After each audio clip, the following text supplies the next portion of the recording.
1. 마슬로바가 속한 죄수 무리는 5,000 베르스타를 이동했다. 마슬로바는 페름까지 기차와 기선을 타고 형사분들과 함께 갔다. 네올루도프는 그 도시에 가서야 겨우 마슬로바를 정치범 무리로 옮기기 위한 허가를 받아냈다. 그들과 함께 이동하는 보고두홉스카야의 조언을 따른 것이었다. 페름까지 가는 동안 마슬로바는 육체적으로도 정신적으로도 몹시 힘들었다. 육체적으로는 협소함과 불결함과 잠시도 평온을 허락하지 않는 혐오스러운 이 때문이었다. 정신적으로는 그 못지않게 혐오스러운 남자들 때문이었다. 숙박소마다 바뀌긴 했지만 남자들은 이나 다를 바 없이 어디를 가나 똑같이 뻔뻔하고 끈질겼으며 평온을 허락하지 않았다.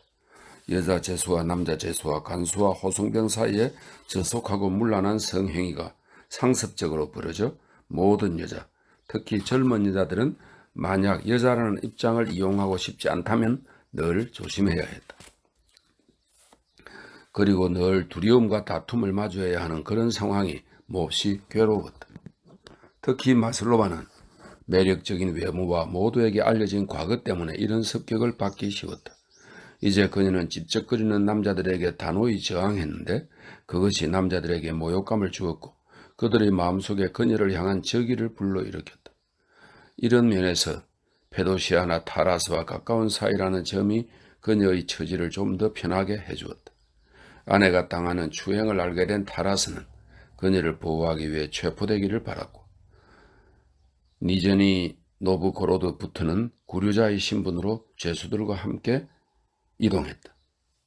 정치범 무리로 옮긴 덕분에 마슬로바의 처지는 모든 면에서 나아졌다. 정치범들 쪽이 숙소도 낮고 음식도 더 좋고 무리한 대우를 덜 받는 것은 말할 나위도 없었다. 게다가 성가시게 구는 남자들한테서 벗어나고 이제 간절히 잊고 싶은 과거를 매 순간 자신의 의지에 발해 떠올리는 일 없이 지내게 됐다. 가장 큰 이점은 그녀에게 결정적이고 더할 나위 없이 유익한 영향을 미칠 몇몇 사람들을 알게 됐다는 점이다. 마슬로바는 숙박소에서 정치범들과 함께 묵는 것을 허락받았지만 행군할 때는 건강한 여성으로서 형사범들과 함께 걸어야 했다. 그래서 톰스크부터 줄곧 걸어왔다. 그녀와 함께 똑같이 걸어서 이동한 정치범이 2명 있었다. 한 명은 마리아 파블로브나 세치니나로 다름 아니라 보고두홉스카야를 면회하던 네올루도프를 깜짝 놀라게 만든 그 양같은 눈동자를 지닌 아름다운 아가씨였다. 또 한 명은 야쿠츠크주로 유형을 떠나는 덥수룩한 검은 머리에 움푹 들어간 눈을 지닌 시몬손이라는 남자였다. 네올루도프가 그 면회 때 역시 유심히 지켜본 이였다. 마리아 파블로브나가 걷게 된 것은 임신한 형사범에게 집마차의 자기 자리를 양보했기 때문이다. 한편 시몬손이 걷는 것은 계급의 특혜를 이용하는 게 부당하다고 생각했기 때문이다. 이 세 사람은 집마차를 타고 좀 더 늦게 출발하는 다른 정치범들로부터 다소 따로 떨어져 오전에 일찍 형사범들과 함께 떠났다. 새 호송대 장교가 유영수 무리를 인계할 큰 도시에 이르기 전 마지막 숙박소에서도 그랬다.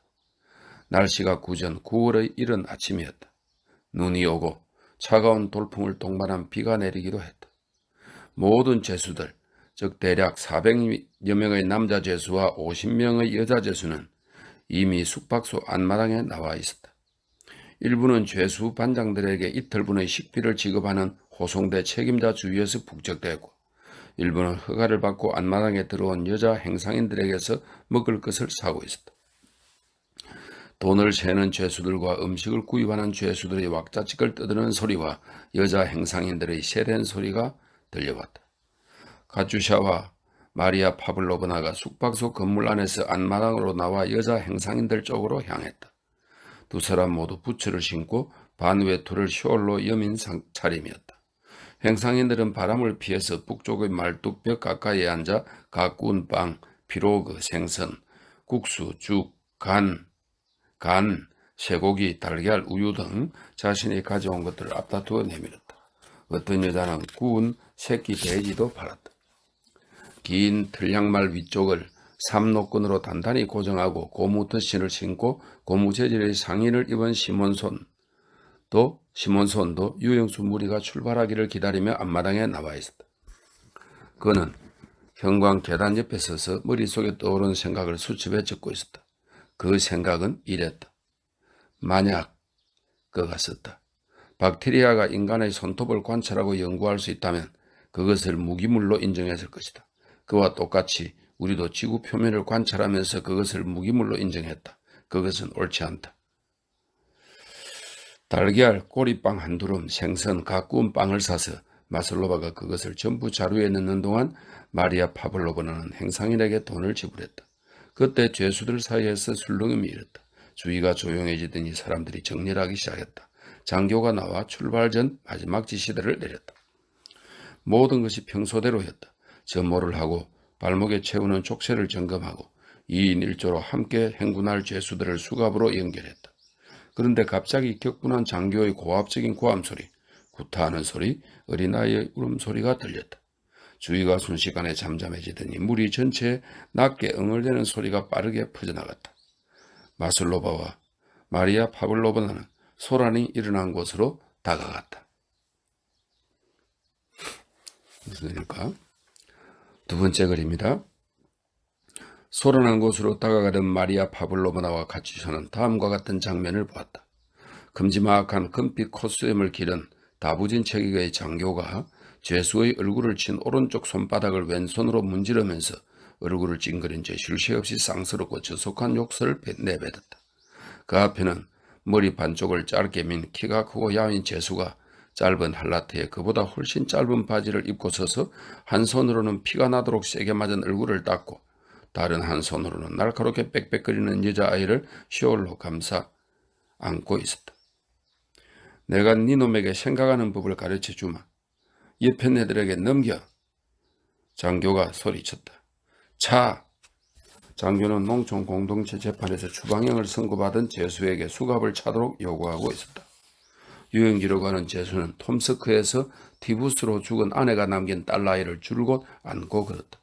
수갑을 차면 아이를 안고 갈 수 없다는 죄수의 변명에 마침 기분이 좋지 않던 장교는 심기가 상해서 즉시 복종하지 않는 죄수를 마구 때렸다. 이것은 소설이지만은 실제로 기술된 사실이랍니다. 구타를 당한 죄수 맞은편에 호송병이 한 손에 수갑을 찬 턱수염이 검은 죄수와 함께 서 있었다. 그 죄수는 딸아이를 안은 채 얻어맞은 동료 죄수와 장교를 엄울한 표정으로 번갈아 힐거거렸다. 장교는 호송병에게 여자아이를 데려가라는 지시를 되풀이했다. 죄수를 틈에서 웅성거리는 소리가 점점 더 커졌다. 톰스크부터 줄곧 수갑을 차지 않고 왔잖아. 뒷줄에서 목신 소리가 들렸다. 개새끼가 아니라 아이라고. 저 사람들은 딸을 어디에 두라는 거야? 이런 건 법도 아니야. 또 누군가가 말했다. 누구야? 벌레에 물린 듯이 무리 속으로 뛰어들며 장교가 소리쳤다. 내가 법을 가르쳐 주지. 누가 말했어? 너? 모두가 그렇게 말하고 있습니다. 왜냐하면 얼굴이 크고 체구가 딱 닮아간 죄수가 말했다. 그는 미처 말을 끝맺을 수 없었다. 장교가 두 손으로 그의 얼굴을 치기 시작했다. 이 자식들, 폭동이라도 일으키겠다는 거냐? 폭동을 어떻게 일으키는지 내가 가르쳐 주마. 개처럼 모조리 총살시켜버리겠다. 당국은 그저 고맙다고 할 거다. 여자아이를 데려가. 무리가 잠잠해졌다. 한 호송병이 기를 쓰고 소리 지르는 여자아이를 빼앗았고 다른 호송병은 고분고분 손을 내민 죄수에게 수갑을 채웠다. 옆에 애들한테 데려가. 장교가 대금의 어깨대를 고쳐매면서 호송병에게 소리쳤다. 여자아이는 피가 몰린 새빨간 얼굴로 쇼홀에서 손을 빼려고 버둥거리며 계속 날카롭게 소리를 질렀다. 마리아 파블로바나가 무리 앞으로 나아가 호송대 장교에게 다가갔다. 장교님, 제가 아이를 데려가도 될까요? 여자아이를 데려가던 호송병이 걸음을 멈췄다. 누구냐? 장교가 물었다. 정치범입니다. 또렷하고 아름다운 눈을 지닌 마리아 파블로바나의 아름다운 얼굴이 장교에게 영향을 미친 듯 했다. 그는 마치 무언가를 헤아리듯 말없이 바라보았다. 난 아무래도 상관없습니다. 원한다면 데려가십시오. 당신이 이들을 동정하는 건 괜찮습니다. 하지만 이 남자가 탈주하면 누가 책임을 집니까? 딸이 있는 남자가 어떻게 도망을 가겠어요? 마리아 파블로바나가 말했다. 당신과 이야기할 틈이 없습니다. 원한다면 데려가요. 아이를 넘길까요? 호송병이 물었다. 넘겨. 나한테 오렴. 마리아 파블로브나가 여자아이를 자기한테 오게 하려고 애쓰며 말했다.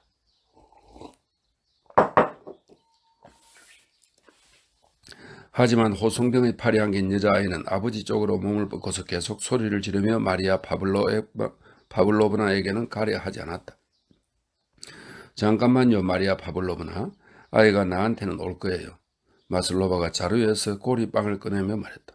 여자아이는 마슬로바를 알았던 데다 그녀의 얼굴과 고리빵을 보자 그녀에게로 갔다. 주위가 조용해졌다. 대문이 열렸고 죄수무리는 밖으로 나가 정렬했다. 호송병들이 다시 술을 세했다. 자루들을 집마차에 실어 동요매고 약한 사람들을 태웠다.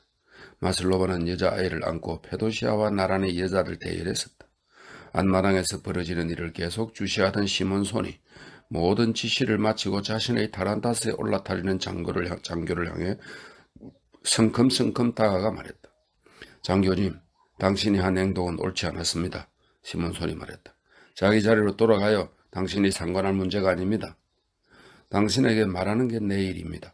그리고 난 당신의 행동이 옳지 않았다고 말했습니다.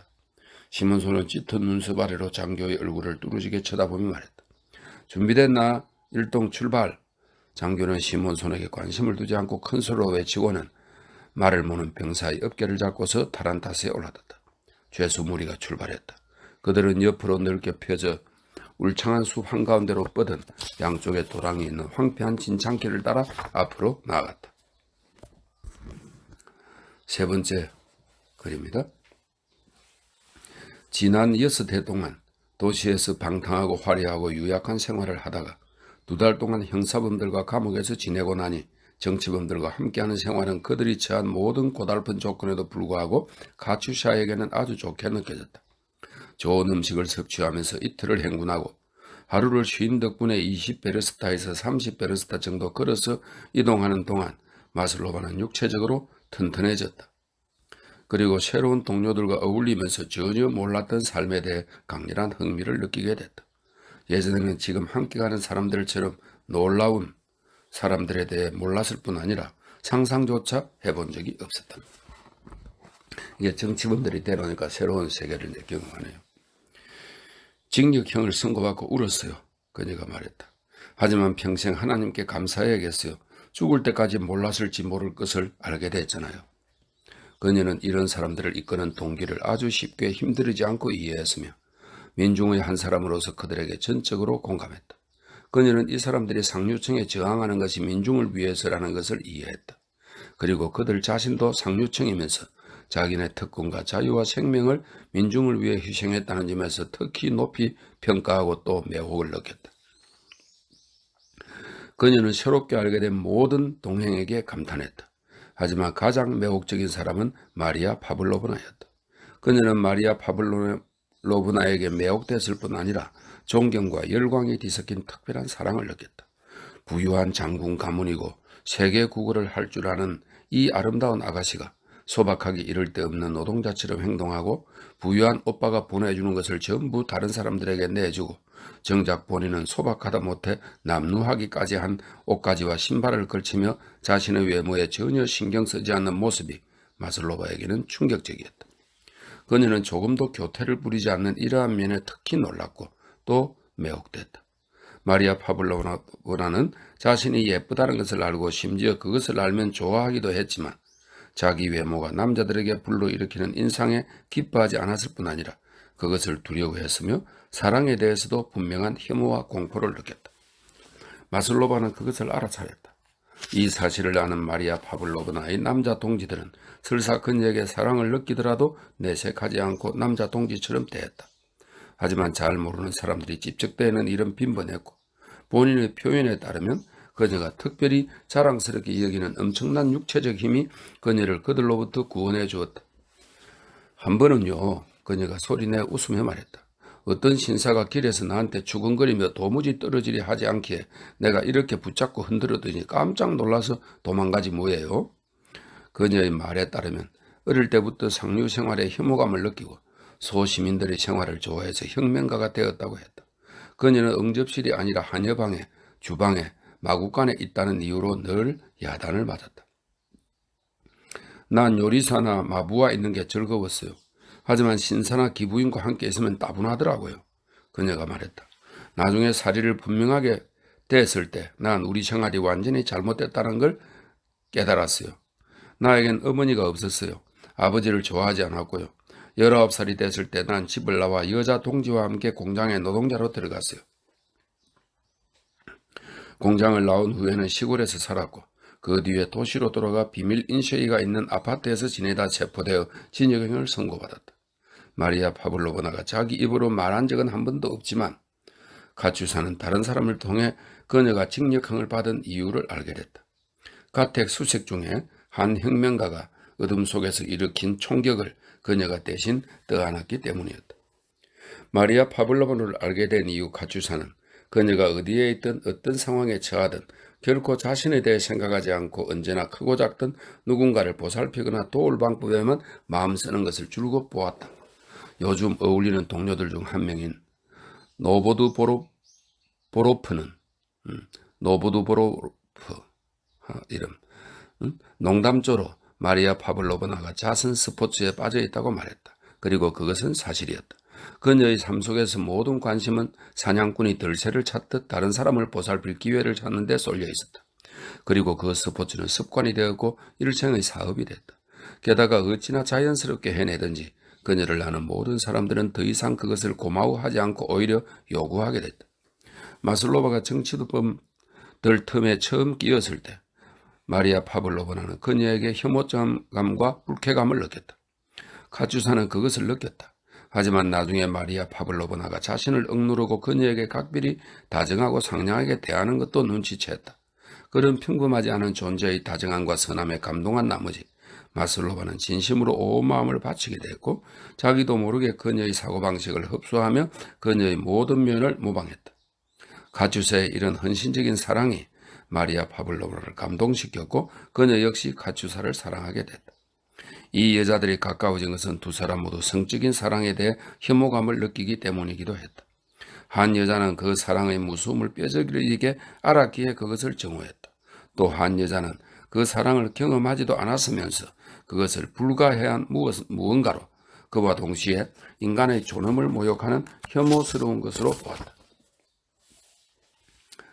네 번째 글입니다. 마리아 파블로브나의 영향은 마슬로바가 받은 영향들 가운데 하나였다. 그것은 마슬로바가 마리아 파블로브나를 사랑했기 때문에 생겼다.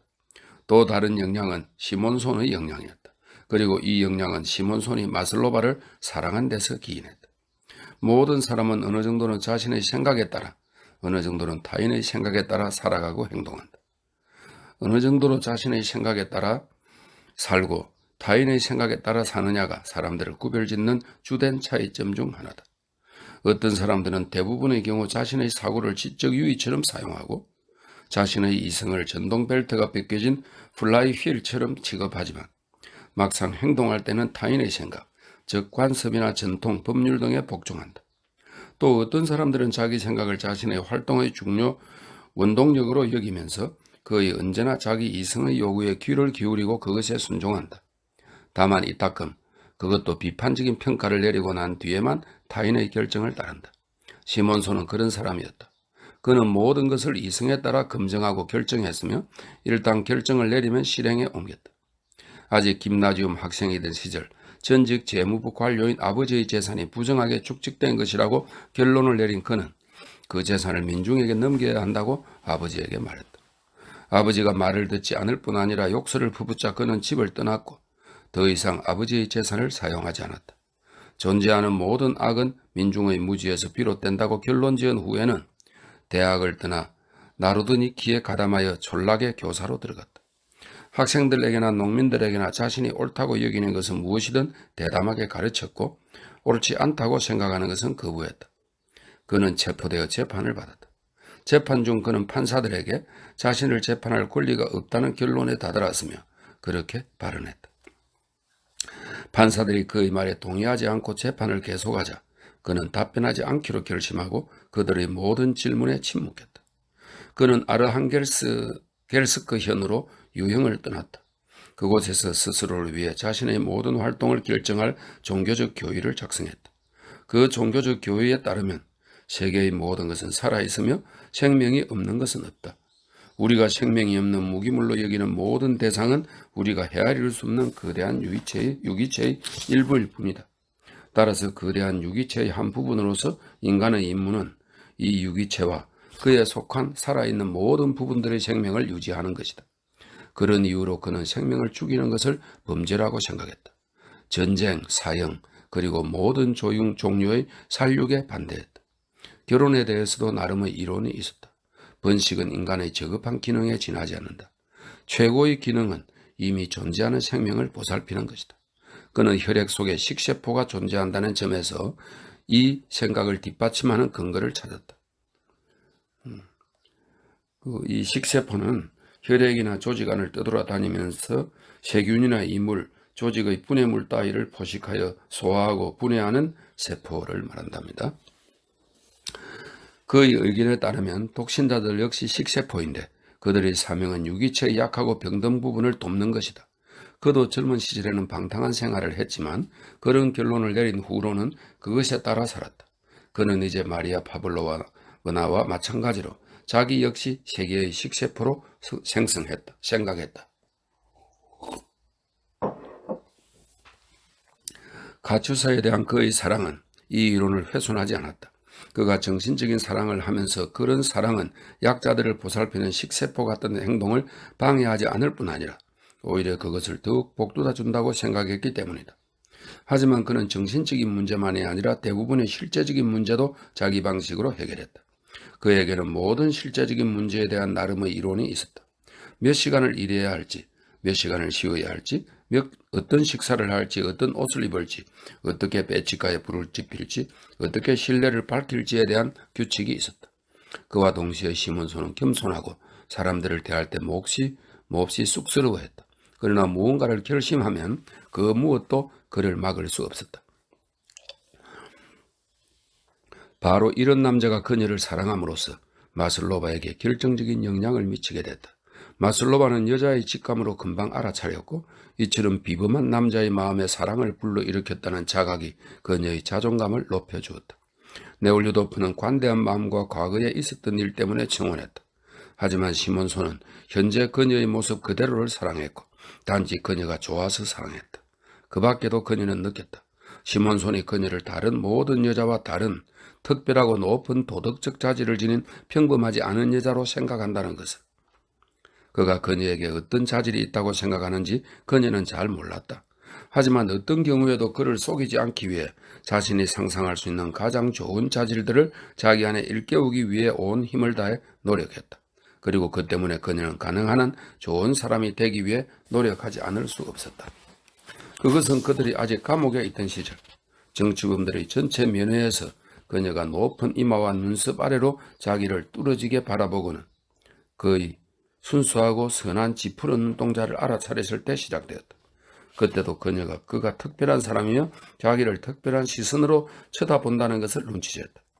그리고 삐죽삐죽 솟은 머리털과 찌푸린 눈썹이 풍기는 엄격함, 그 눈에 어린 아이 같은 선함과 순수함이 하나의 얼굴에서 본능적으로 놀라우리만치 잘 어우러져 있는 것을 알아보았다. 그 후 톰스커에서 정치범들 무리에 들어가게 됐을 때 그녀는 그를 다시 보았다.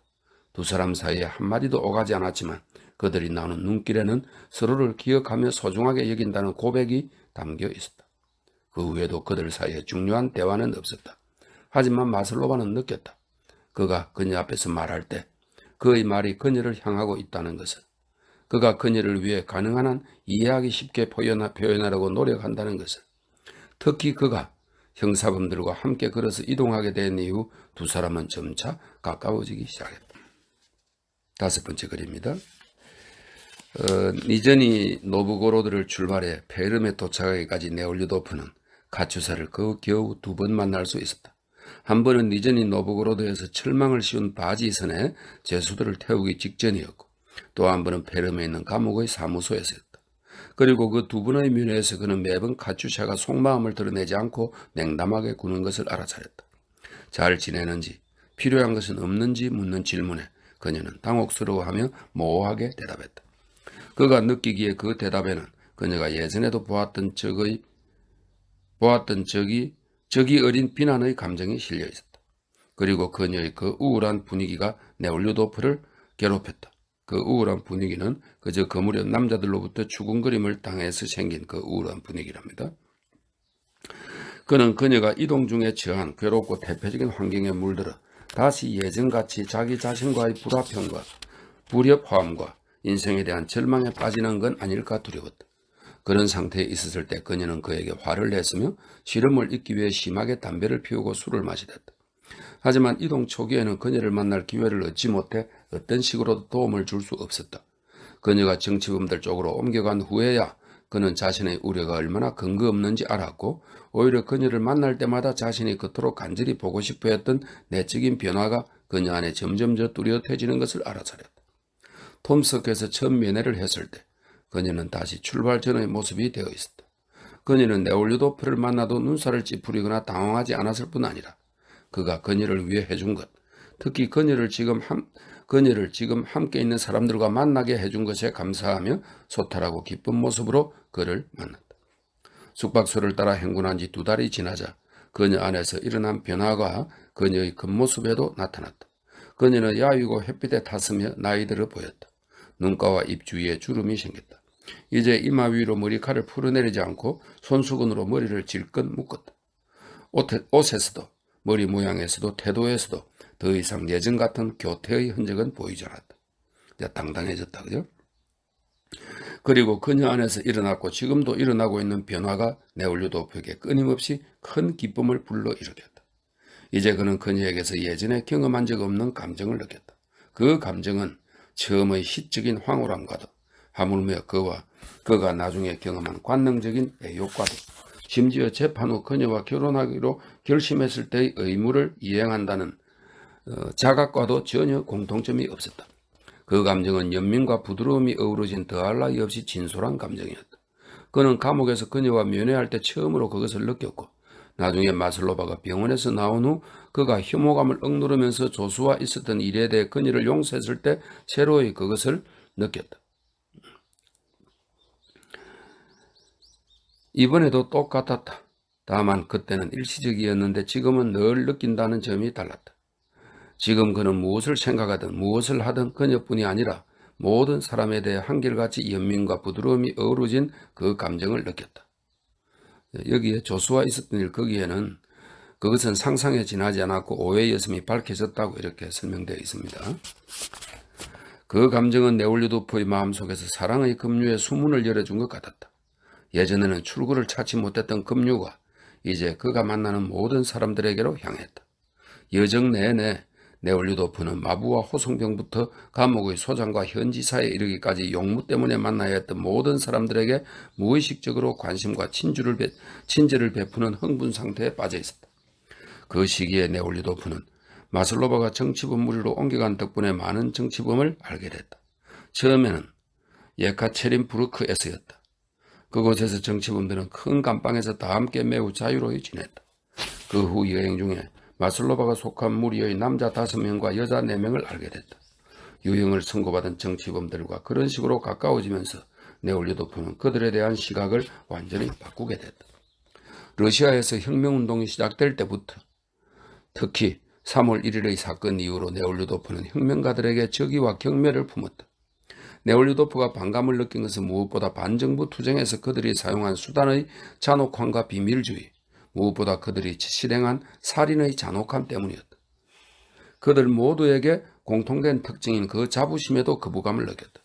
하지만 그들을 좀 더 가까이 접하고 그들이 많은 경우에 아무 죄도 없이 정부의 전횡으로 지독한 고초를 당했다는 사실을 알게 되면서 그는 그들이 지금처럼 되는 것 외에 달리 어떨 도리가 없었음을 깨달았다. 이른바 형사범들이 겪는 고초가 아무리 끔찍하고 무의미하다 해도 그들의 경우에는 재판 이전과 이후에 어느 정도 합법적인 절차를 따르는 신용이라도 있었다. 그러나 정치범들의 경우에는 네올류도프가 슈스토바를 비롯해 그 후 새로 알게 된 숱한 정치범들의 사례에서 보았듯이 그런 신용조차 없었다. 이 사람들은 그물에 잡힌 물고기 같은 취급을 받았다. 어부는 그물에 걸려든 것을 전부 해안으로 끌어올린 후 필요한 큰 물고기들은 거두어들이고 해 안에서 말라 죽어가는 작은 물고기들에 대해서는 신경도 쓰지 않는다. 그처럼 정부는 분명히 죄가 없을 뿐더러 정부에 해를 끼칠 리 없는 사람들을 수백 명 붙잡아 때로는 몇 해 동안 감옥에 가두어 두었다. 그곳에 갇힌 사람들은 폐병에 걸리거나 미치거나 스스로 목숨을 끊었다. 정부가 그들을 붙잡아 두는 것은 단지 풀어줄 이유가 없어서였고, 또 한편으로 감옥에 넣어두면 심리적 어떤 의문을 해명하는 데 쓸모가 있을지도 몰랐기 때문이다. 많은 경우 정부의 입장에서 보아도 죄가 없는 이 모든 사람들의 운명은 헌병, 경찰관, 첩자, 검사, 예심판사, 현지사, 대신 등의 변덕과 시간 여유와 기분에 좌우됐다. 가령 그런 관리들은 따분함을 느끼거나 눈에 띄는 공적을 세우고 싶을 경우 사람들을 체포해 자신이나 상관의 기분에 따라 감옥에 붙잡아 두기도 하고 풀어주기도 한다. 최고 책임자 역시 공적을 세워야 할 필요성이나 대신과 맺고 있는 관계에 따라 사람들을 세상 끝으로 유형을 보내고 독방에 가두고 유형이나 징역이나 사형을 선고하고 어떤 귀부인의 청탁을 받아 석방하기도 한다. 그들은 전쟁터에서처럼 취급받았다. 그리고 그들은 당연히 자신들에게 사용된 것과 똑같은 수단을 사용했다. 군인들이 자기가 저지른 행위의 범죄성을 은폐해 줄 뿐 아니라 그 행위를 무훈으로 포장해주는 여론 분위기에서 늘 살기 마련이듯 정치범들의 경우에도 똑같은 언제나 그들에게 따르기 마련인 그들 집단의 여론 분위기가 존재했다. 그 때문에 자유와 생명을 비롯해 인간에게 소중한 모든 것을 잃을 위험을 각오하고 행하는 잔인한 행위가 그들의 눈에는 역시 악하기는커녕 오히려 용감한 행위로 보였다. 네올루도프는 성품이 더없이 온화해 살아있는 존재들에게 고통을 가하지도 그 괴로워하는 모습을 보지도 못할 사람들이 평온하게 살인을 준비한다거나 그들 중 거의 모든 이들이 어떤 경우에는 자기 방어와 공익이라는 최고의 목적을 달성할 수단으로서 살인을 합법적이고 정당한 것으로 인정하는 놀라운 현상에 대해 그런 식으로 납득했다. 혁명가들이 자신들의 대의 그리고 결과적으로 스스로에게 부여하는 높은 평가는 정부가 그들에게 부여하는 이의와 그들에게 가하는 처벌의 잔혹함에서 자연스럽게 생겨났다. 그들은 자기들이 겪어야 하는 것을 견뎌내기 위해 스스로를 높이 평가하지 않을 수 없었다. 그들을 좀 더 가까이 알고 난 후 네올루도프는 혁명가들이 어떤 이들의 생각처럼 철저한 악인도 아니고 또 어떤 이들의 생각처럼 완벽한 영웅도 아니며 그저 평범한 사람이라는 것. 어디나 그렇듯 그들 중에는 선한 사람도 악한 사람도 중간인 사람도 있다는 것을 확신하게 됐다. 그들 중에는 현존하는 악과 싸우는 것이 진심으로 자신의 의무라고 생각해 혁명가가 된 사람들도 있었다. 하지만 이기심과 허영심이 뒤섞인 동기에서 그 활동을 선택한 사람들도 있었다. 대다수의 사람들이 혁명에 끌린 것은 위험과 모험에 대한 갈망과 자기 생명을 걸고 승부를 겨루는 쾌감 때문이었다. 이거 보니까 정말 옛날에 운동권이 된 사람들 생각이 나네요. 거의 같네요. 네올루도프가 전쟁의 경험에서 배웠듯 그것은 열정이 넘치는 지극히 평범한 젊은이들에 대해 흔한 감정이었다. 혁명가들이 보통 사람과 다른 점, 그것도 뛰어난 점은 그들 사이의 도덕적 요구가 모든 사람보다 높다는 사실이다. 그들 사이에서는 절제, 엄격한 생활, 진실함, 청렴뿐 아니라 공의의 대의를 위해서는 모든 것을, 심지어 생명까지도 기꺼이 내놓겠다는 각오가 필수였다. 그 결과 그 사람들 중 평균 수준보다 높거나 그보다 훨씬 높은 사람들은 보기 드문 도덕적 경지의 귀감이 됐다. 한편 평균보다 낮거나 그보다 훨씬 낮은 사람들은 대부분의 경우 진실하지 못하고 위선적인 동시에 자신만만하고 오만한 인간이 됐다. 그래서 네올루도프는 새로이 알게 된 사람들 중 어떤 이들에 대해서는 존경과 더불어 진심 어린 애정을 품었지만 또 어떤 이들에 대해서는 무심함을 넘어 계속 냉담한 태도를 취했다. 6번째 글입니다. 네올루도프가 특히 좋아한 사람은 가츠쇼와 같은 무리에 속한 크릴초프라는 사람으로 징역형을 선고받은 폐병 환자 청년이었다. 네올루도프는 예카체린부르크에서부터 그를 알게 되어 그 후 여러 번 길에서 만나 대화를 나누기도 했다. 어느 여름날 숙박소에서 하루 동안 휴식을 할 때 네올루도프는 거의 온종일 그와 함께 시간을 보냈다. 대화에 빠지던 크릴초프는 자기 이야기를 들려주고 어떻게 해서 혁명가가 되었는지 설명했다. 투옥되기까지의 사이는 매우 짧았다. 그의 아버지는 남부의 여러 현의 토지를 가진 부유한 지주였는데 그가 어릴 때 세상을 떠났다. 그는 외아들이었고 어머니가 그를 양육했다. 그는 김나지움과 대학교에서 수월하게 공부를 했고 수학과를 수석으로 졸업했다. 대학에 남으면 유학을 보내준다는 제안도 받았다. 하지만 금방 결정을 내릴 수 없었다. 그에게는 사랑하는 아가씨가 있었다. 그래서 결혼을 하고 지방기관에서 일하는 것에 대해 고민하고 있었다. 모든 것을 해보고 싶었던 그는 어느 쪽으로도 마음을 정할 수 없었다. 그 무렵 대학 시절의 동료들이 공공의 대의를 위한 자금을 부탁했다. 그는 그 공공의 대의가 혁명적 대의임을 알았다. 당시에는 그것에 전혀 관심이 없었지만 동료와 자존심 때문에 그리고 자신이 두려워하는 것처럼 보이지 않기 위해 돈을 주었다. 돈을 받은 사람이 붙잡혔다. 그를 조퍼가 자금운임을 말해주는 쪽지가 발견됐다. 그는 체포되어 처음에는 경찰서에 나중에는 감옥에 갇혔다. 내가 갇힌 감옥은 그를 조퍼가 네올루도프에게 말했다. 관로 속에 가슴이 움푹 꺼진 그가 높다란 침상 위에서 무릎에 팔꿈치를 받치고 앉아 그저 이따금 아름답고 지적이고 선한 눈동자를 열병에 걸린 것처럼 반짝이며 네올루도프를 쳐다보았다. 그 감옥은 그다지 엄격하지 않았습니다. 우리는 벽을 두들겨 소통했을 뿐 아니라 복도를 돌아다니고 서로 이야기를 나누고 음식과 담배를 나누고 저녁마다 함께 노래를 부르기도 했습니다. 난 목소리가 좋았거든요. 그렇습니다. 어머니만 아니었으면 어머니는 무척 슬퍼하셨죠. 난 감옥에 있어도 괜찮았을 겁니다. 심지어 즐겁고 아주 재미있기까지 했습니다. 그 밖에도 이곳에 유명한 페트로프는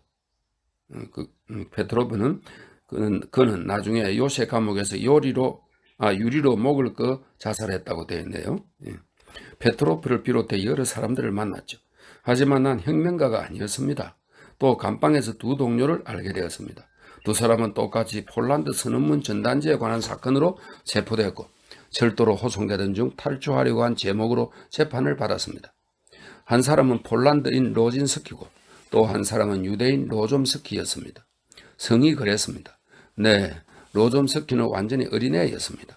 그 애는 자기가 17살이라고 말했지만 생김새는 15살 정도 되어 보였죠. 빛나는 검은 눈을 지닌 야위고 자그맣고 활발한 소년이었고 유대인이 다 그렇듯 음악적인 재능이 뛰어났습니다. 아직 변성기였지만 노래를 아주 잘했죠. 그렇습니다. 내 눈앞에서 두 사람은 법원으로 끌려갔습니다. 오전에 끌려갔죠. 저녁 때 그들이 돌아와 사형 선고를 받았다고 말했습니다. 아무도 그렇게 될 거라고 예상하지 못했죠. 그들 사건은 너무나 사소했어요. 그저 호송병을 피해 도망치려 했을 뿐 아무에게도 상처를 입히지 않았잖아요. 그런데 로좀스키 같은 어린아이가 사형을 당한다는 게 너무 부자연스럽기도 하고요.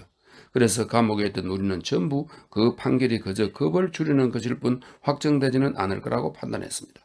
처음에는 우리도 동요했지만 나중에는 진정을 찾았습니다. 그리고 생활은 예전처럼 흘러갔죠. 그렇습니다.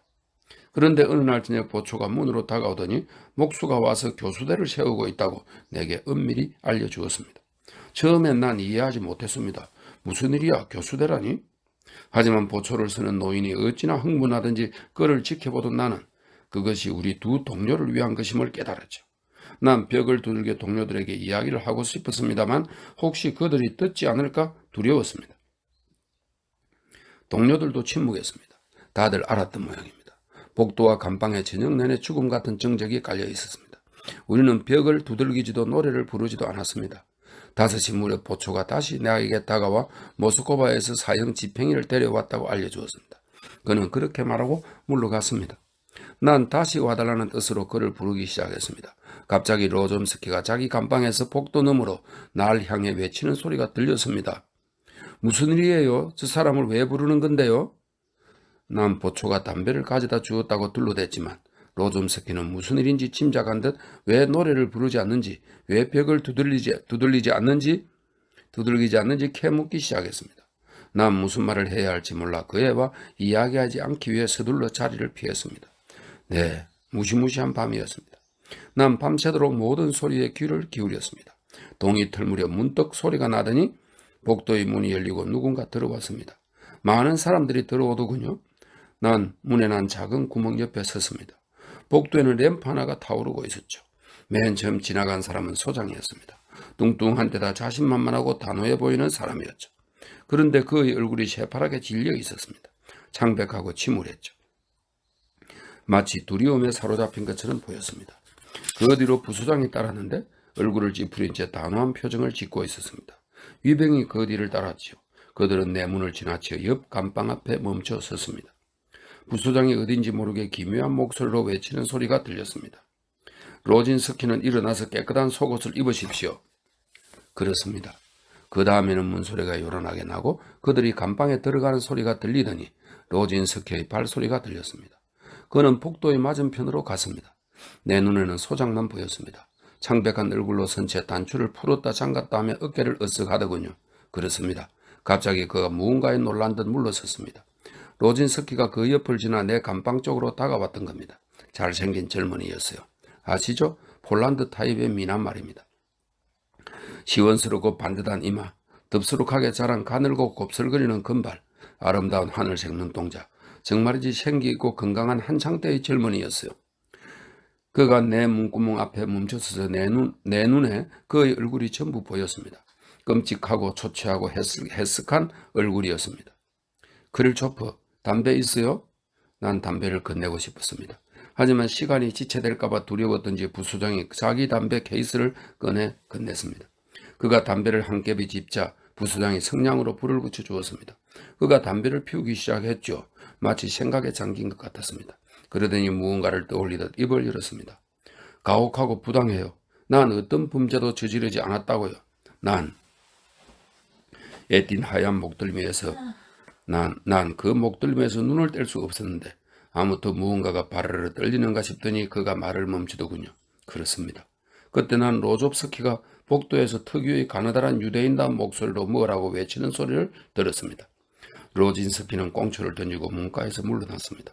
그러자 문구멍 앞에 로조프스키가 나타났습니다. 촉촉한 검은 눈동자를 지닌 그 아이 같은 얼굴은 붉게 달아오르고 땀에 젖어 있었습니다. 역시 깨끗한 속옷을 입었더군요. 그런데 바지가 너무 커서 로조프스키는 두 손으로 연신 바지를 끌어올리며 계속 부들부들 떨었습니다. 그는 내 감방의 문구멍에 가련한 얼굴을 가까이 댔죠. 아나톨리 페트로비치, 의사가 저한테 폐병에 좋은 차를 처방해 줬잖아요. 그렇죠? 저 몸이 좋지 않아요. 차를 좀 더 마실래요? 아무도 대답하지 않았습니다. 그는 무언가 묻고 싶은 듯 나와 소장을 번갈아 가며 쳐다보았습니다. 로조프스키가 그런 말로 무엇을 이야기하려고 한 건지 난 도무지 알 수 없었습니다. 갑자기 부소장이 엄한 표정을 짓고는 다시 세댄 목소리로 외쳤습니다. 무슨 농담을 하는 거야? 자, 갑시다. 로조프스키는 무엇이 자신을 기다리는지 깨닫지 못한 듯 서둘러 맨 앞에서 복도를 따라 뛰어가다시피 했습니다. 하지만 제자리에 우뚝 멈춰 섰습니다. 그의 날카로운 목소리와 울음소리가 들렸습니다. 소동이 벌어지고 발을 버둥대는 소리가 들렸습니다. 그가 날카롭게 소리를 지르며 울었습니다. 소리가 점점 더 멀어졌습니다. 복도문이 들컹거리더니 주위가 완전히 고요해졌죠. 그렇습니다. 그렇게 그들은 교수형에 처해졌습니다. 두 사람은 새끼줄에 목이 졸려 죽었죠. 또 다른 보초가 보고 나에게 들려주었습니다. 로진스키는 저항하지 않았는데 로조프스키는 오랫동안 몸부림을 쳐서 사람들이 교수대에 끌고 가 그의 머리를 억지로 올가미에 집어넣었답니다. 그렇습니다. 그 보초는 좀 멍청한 사내였습니다. 나으리 사람들이 저에게 무서울 거라고 했거든요. 그런데 하나도 무섭지 않더라고요. 목이 매달리자마자 그 사람들은 딱 두 번 이렇게 어깨를 바르르 떨었어요. 그는 어깨가 경련하듯 올라가다가 쭉 늘어지는 신용을 해 보였습니다. 그 다음에 사형 집행인이 올가미를 더 꽉 조이기 위해 잡아당겼고 그걸로 끝이었습니다. 그 사람들이 더 이상 떨지 않던걸요. 하나도 무섭지 않더라고요. 크릴초프가 보초의 말을 되풀이했다. 그는 미소를 지으려 했지만 그 대신 울음을 터뜨리고 말았다. 그 후 한참 동안 그는 무겁게 숨을 내쉬며 목구멍으로 치밀어 오르는 흐느낌을 삼키면서 침묵했다. 그때부터 난 혁명가가 되었습니다. 그렇습니다. 마음을 진정한 그가 짧게 사연을 맺으며 말했다. 그는 인민의지당에 속해 있었고 심지어 파괴단체의 수장이었다. 그 단체의 목적은 정부가 스스로 권력을 버리고 민중에게 호소하도록 정부의 테러를 가하는 것이었다. 그는 그 목적을 위해 페테스부르크로 외국으로 키예프로 오데사로 다녔고 가는 곳마다 성공을 거두었다. 그는 완전히 신뢰하던 사람들로부터 배신을 당했다. 그는 체포되어 재판을 받고 감옥에 2해 동안 감금되어 있다가 사형을 선고받았지만 무기징역으로 감형을 받았다. 감옥에서 그는 폐병에 걸렸다. 이제 그가 처한 조건에서 겨우 몇 달 더 살 수 있을 것 같았다. 그도 그것을 알았고 자신이 한 일을 후회하지 않았다. 또 한 번 생이 허락된다면 똑같은 일에, 즉 자신이 목격한 것을 가능하게 만든 체제의 파괴를 위해 생을 바치겠다고도 말했다. 그 사람의 사연을 듣고 그와 가까워지면서 네올리도프는 이전에 알지 못한 많은 것들을 알게 됐다.